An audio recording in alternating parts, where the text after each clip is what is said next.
souvent finalement notre boussole, c'est les réactions, justement. Et la réaction aussi de M. Ansel ce soir prouve que Netanyahou est dans la bonne voie et Israël aussi. Parce que lorsqu'on nous critique comme ça, sans aucun finalement fondement, quelque chose les faits sont là. C'est-à-dire que tout ce qui a été dit ce soir est complètement faux. Alors, par rapport juste à l'affaire justement des beepers, en plus critique M. Ansel, c'est-à-dire que finalement, moi je souhaite un jour que la France ait cette capacité au niveau des services de renseignement, au niveau des techniciens qui ont fait de telles prouesses, de pouvoir faire une telle opération. Je leur souhaite vraiment. Mais alors, après, c'est quoi? C'est de la jalousie, de la frustration, parce que de ne pas avoir réussi du côté français peut-être à avoir de telles prouesses, une telle expérience. On ne comprend plus. Alors, c'est vrai que, attention, M. Ansel, c'est une chose, mais moi j'ai toujours entendu, depuis des années, les officiers français parler et avoir ce même narratif vis-à-vis d'Israël, une telle hostilité. Alors, ça vient d'où? Il y a plusieurs explications.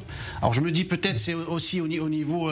vous savez que les officiers français fréquentent beaucoup l'église de Saint-Nicolas de Chardonnay. Vous savez, les traditionalistes catholiques là-bas, et il y a quand même là-bas un fort antisémitisme aussi. On va pas faire une procès d'intention pour tout le monde. Non, pas du tout. Ouais. Je parle en général. Alors, est-ce que c'est un problème aussi théologique, le fait qu'on soit là, qu'on soit indépendant, souverain? Il y a un problème de voir Israël faire ce que finalement ils n'ont pas réussi à faire. Parce que finalement, Israël aujourd'hui donne une leçon au monde entier en matière de terrorisme. Alors c'est quoi? C'est de la jalousie? Qu'est-ce qui se passe?